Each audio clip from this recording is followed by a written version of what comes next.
महिलाओं में सबसे ज्यादा ब्रेस्ट कैंसर ही होता है। महिलाओं में breast cancer and ovarian cancer. ये क्यों सबसे ज्यादा यही होता है? महिलाओं में एनीवेज बिकॉज ऑफ पीरियड्स ये हार्मोन का वेरिएशन रहता है। हार्मोन में गड़बड़ी हो जाने से जब डीएनए में चेंजेस आते हैं और हार्मोन में भी गड़बड़ी आ गई तब हार्मोन डिपेंडेंट कैंसर्स हो जाते हैं।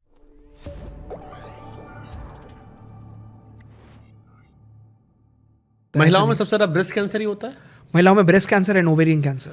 ये क्यों सबसे ज्यादा यही होता है? जैसे पुरुषों में तो ऐसा हार्मोन स्पेसिफिक है ये। जब जैसे आप स्मोक करते हो तो स्मोक करने पर हार्मोन्स इम्बैलेंसेस होते हैं, ईस्ट्रोजन प्रोजेस्टेरॉन। तो जब भी ये हार्मोन डिपेंडेंट कैंसर्स होते हैं महिलाओं में एनीवेज बिकॉज ऑफ पीरियड्स ये हार्मोन का वेरिएशन रहता है। जब ईस्ट्रोजन प्रोजेस्टेरॉन लेवल्स हमेशा वेरी करते हैं। अब हार्मोन में गड़बड़ी हो जाने से जब डीएनए में चेंजेस आते हैं और हार्मोन में भी गड़बड़ी आ गई तब उसके बाद हार्मोन डिपेंडेंट कैंसर्स हो जाते हैं, जिसमें ब्रेस्ट कैंसर और ओवेरियन कैंसर इसका एक सीधा जीता जागता उदाहरण है। एक और एग्जांपल है जैसे एंजेलिना जोली, उसको ब्रेस्ट कैंसर डायग्नोज हुआ लेकिन उसने ओवरीज भी रिमूव करा दी, उसने पूरा अपना रिप्रोडक्टिव सिस्टम ही रिमूव करा दिया, फेलोपियन ट्यूब्स भी रिमूव करा दी। वो इसलिए क्योंकि हार्मोन डिपेंडेंट कैंसर था। ईस्ट्रोजन प्रोजेस्टेरॉन की वजह से वहाँ पर कैंसर बढ़ने का खतरा बहुत ज़्यादा था, तो एज अ प्रिकॉशनरी मेजर उसका वो ऑर्गन्स भी रिमूव करा दिए गए। ये उन कैंसर्स की वजह से होता है। सो महिलाओं में हार्मोन डिपेंडेंट कैंसर्स बहुत होते हैं। पुरुषों में प्रोस्टेट कैंसर बहुत ज़्यादा होता है, कोलोन कैंसर बहुत ज़्यादा होता है, या फिर हैबिट स्पेसिफिक कैंसर बहुत ज़्यादा होता है। जैसे तंबाकू खा रहे तो मुंह का कैंसर, गाल का कैंसर, बकल म्यूकोसा, अंदर जबड़े का alveolar cancer, CA tooth, CA maxilla, ये वाले कैंसर ज़्यादा होते हैं। या फिर स्मोकिंग से फेफड़ों का कैंसर, अल्कोहल की वजह से लिवर का कैंसर, कोलोन कैंसर, ये वाले ज़्यादा होते हैं। महिलाओं में हार्मोन डिपेंडेंट ज़्यादा होते हैं, ब्रेस्ट, ओवरी, ये वाले ज़्यादा होते हैं, सर्विक्स। चाय या कॉफी पीने से कैंसर तो नहीं होता ना? नहीं, ऐसा नहीं है। एक सिप मार लेते इसी बात पे, वरना मेरी हालत टाइट होती कि चाय पीने से तो मेरी चाय छूट जाती है। नहीं, मुझे सब कुछ छोड़ना है, ये नहीं छोड़ना है। ऐसा क्यों होता है कि ज़्यादातर केसेस में कैंसर जो है वो आखिरी स्टेज में पता चलता है? हम अक्सर सुनते हैं कि इन भाई साहब को 4th स्टेज कैंसर हुआ है। फिल्मों में भी जो दिखाते हैं वो 4th स्टेज ही दिखाते हैं। 1, 2, 3 तो मैंने फिल्मों में कभी देखा ही नहीं। इग्नोर। फिल्मों में तो आपने ये भी देखा है कि कैंसर में एंड रिजल्ट ये होता है कि वो पेशेंट मर जाता है। रियल लाइफ में ऐसा नहीं होता। फिल्मों में तो आपने ये भी देखा है कि कैंसर जब डायग्नोज होता है तो ऑलमोस्ट टर्मिनल स्टेज का होता है और वो डॉक्टर्स कहते हैं कि अब आप इनको सेवा करो, घर ले जाओ, अब कुछ नहीं हो सकता। रियल लाइफ में भी वैसा होता है, लेकिन अब वैसा नहीं रहा है। अब पेशेंट्स जो भी आते हैं वो भी रिकवर होते हैं। लोगों से इग्नोर बहुत ज़्यादा होता है। मैंने हमेशा बताया कि constant irritation causes cancer, but लोग वो इरिटेशन इग्नोर कर देते हैं। और कैंसर हमेशा शुरुआती लक्षण देता है, हम लापरवाही में उसको इग्नोर कर देते हैं, नज़रअंदाज कर देते हैं। हम अपने शरीर को कभी प्रायोरिटी देते ही नहीं। जो महिला है वो महिला परिवार का स्तंभ होती है, अपने घर बार में लगी रहती है, काम उसमें लगी रहती है, बच्चा उसका ऑफिस जा रहा है, पति काम पे जा रहा है, बेटी उसको कॉलेज पढ़ने जा रही है, बट वो फिर भी अपने खाने पीने, घर में झाड़ू पोंछा, सभी चीज़ों में लगी रहती है। उसको कुछ भी परेशानी होती है वो तब तक कोलैप्स नहीं करती, तब तक बिस्तर नहीं पकड़ती जब तक उसका दम ना टूट जाए, जब तक उसको लगे कि अरे मैं बहुत कमज़ोर हो रही हूँ, मुझसे काम नहीं हो रहा। तब तक उसके अंदर कोई भी सिम्टम आता है वो इग्नोर करती जाती है, टालती जाती है। कोई उससे बिठाकर ये नहीं पूछता, माँ कोई दिक्कत तो नहीं है, कोई प्रॉब्लम तो नहीं आ रही। लाइकवाइज फादर के लिए भागते रहते हैं, पैसे कमाने में लगे रहते हैं, ऑफिस जाने में, बच्चों की पढ़ाई में, सभी चीज़ों में, बिकॉज एज फादर्स ये उनकी रिस्पॉन्सिबिलिटी होती है, वो उसको वो बखूबी निभाते हैं, हर किसी के फादर। बट इन सब भागा दौड़ी में वो अपना ख्याल नहीं रखते हैं और प्रॉब्लम यहीं से शुरू होती है। हर कोई इसी बात पे नज़रअंदाज करता है और यही रीज़न है आज जो हमारे 20 सेंटर्स हैं, सभी में जितने पेशेंट्स आते हैं सब स्टेज 4 के आते हैं।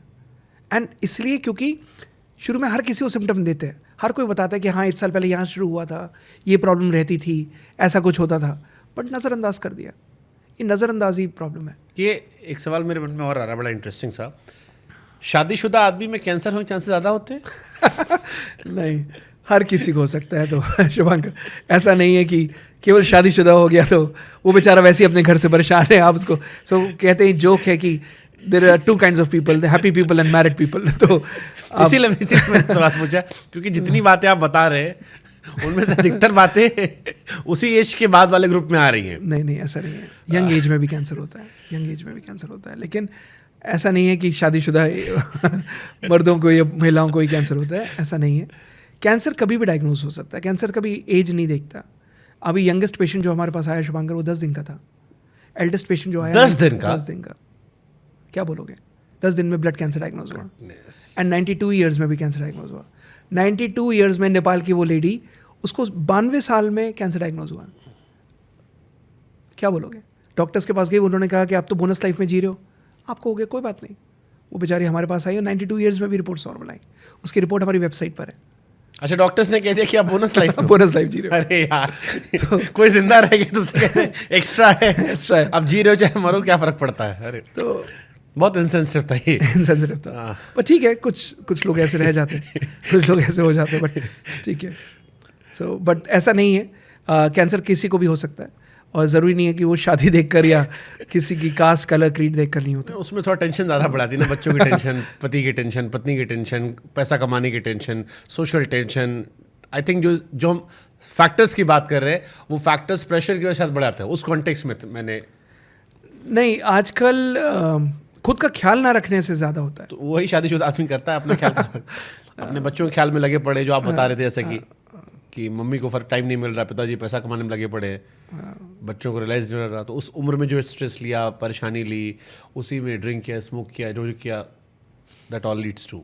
अब आई थिंक मुझे इस पे स्टडी करनी पड़ेगी, बिकॉज ये एक डेटा है जिस पे मैं पूरा डेटा निकाल सकता हूँ, एंड हमारे पास अच्छा खासा कॉम्प्रिहेंसिव डेटा है लाखों पेशेंट्स का। मुझे लगता है ये आपको ये डेटा मिलेगा आपको कि इन कंपैरिजन ज्यादा केसेस कितने, हाँ, क्योंकि आपने जो एग्जांपल भी दिया, अगर आप नोटिस कीजिए, आपने जिस वाइफ का एग्जांपल दिया वो भी शादीशुदा थी। अधिकतर एग्जांपल जो आ रहे हैं वो यही निकल कर आ रहे हैं। या जिन बच्चों का हम जिक्र कर रहे हैं कि 19 साल के आज हैं, कल को वो बड़े होंगे, शादी होगी, कुछ स्ट्रेस आएगा तो वो सिम्टम्स शायद ज़्यादा। लेकिन चाइल्डहुड कैंसर्स भी होते हैं ना, ब्लड कैंसर भी होता है, लिम्फोमास भी होते हैं, तो ऐसा नहीं है कि बच्चों मेजॉरिटी की बात हम मेजॉरिटी केसेस की। अच्छा, बच्चों में कैंसर और बड़ों में कैंसर में डिफरेंस क्या होता है, या सेम सिम्टम सेम असर होता है? सेम सिम्टम सेम असर, बच्चों में भी सेम रहेगा, बड़ों में भी सेम रहेगा। बच्चों में रिस्पॉन्स भी ट्रीटमेंट का बहुत फास्ट आता है। ब्लड कैंसर जो बड़ों में होगा, जो बच्चों में होगा, दोनों में सबसे पहला सिम्टम आएगा बुखार, और बुखार होने में काउंट्स में भी वही सेम चेंजेस आएंगे। जस्ट दैट बच्चों में रिकवरी भी बहुत फास्ट आती है और डिट्रेशन भी बहुत फास्ट आता है। जैसे अगर बड़ों में फिर भी एक धीरे से आप बीमारी कंट्रोल हो जाएगी और एकदम से गिराव नहीं आएगी, एकदम से गिरावट नहीं आएगी, बट बच्चों में एकदम से गिरावट आती है, और डिट्रेशन अगर होता है तो इमीडिएट डिट्रेशन होता है। तो अगर आपने रिवाइव कर लिया तो बहुत फास्ट रिकवर कर लिया, अगर नहीं कर पाए और कोई अगर उसने हार्श ट्रीटमेंट लिया जिसकी वजह से वो नहीं टॉलरेट कर पाया, उसकी जो गिरावट आती है वो भी बहुत फास्ट आती है। क्या घर पर खुद से कैंसर के शुरुआती लक्षण जांचने का कोई तरीका है? यस, बिल्कुल कर सकते हो। सेल्फ ब्रेस्ट एग्जामिनेशन महिलाओं में डेली नहाते समय सेल्फ ब्रेस्ट एग्जामिनेशन करना ही चाहिए। और अगर कुछ नहीं पता इसमें तो गूगल कर लीजिए, सेल्फ ब्रेस्ट एग्जामिनेशन करके सर्च मारिए, उसमें पूरा प्रोसीजर है, पूरा किस तरीके फ़ोटो के साथ हाथ उठाकर कैसे आपको दबाकर चेक करना है, सारी बगल की गांठें कैसे चेक करनी है, वो सब आपको डेली करना चाहिए। पुरुषों में घर में जांचने के लिए आपको ये देखना है कि कहीं पर कोई दर्द तो नहीं हो रहा, कोई गांठ तो नहीं है, किसी तरीके का कोई लंप तो नहीं है, कहीं कोई गर्दन के नीचे या फिर आसपास कहीं कोई लंप तो फील नहीं हो रहा, कोई ऐसी गांठ जो मूव कर रही है या फिर दबाने पर दर्द हो रहा हो वो तो नहीं फील हो रहा, या फिर इन जनरल बॉडी में कोई ऐसा सिम्टम तो नहीं है जिसकी वजह से आपकी डेली दिनचर्या कहीं ना कहीं इम्पैक्ट हो रही हो। उसको अगर आप सेल्फ एवेल्यूएशन करेंगे तो आप समय रहते हुए कैंसर को पकड़ सकते हैं।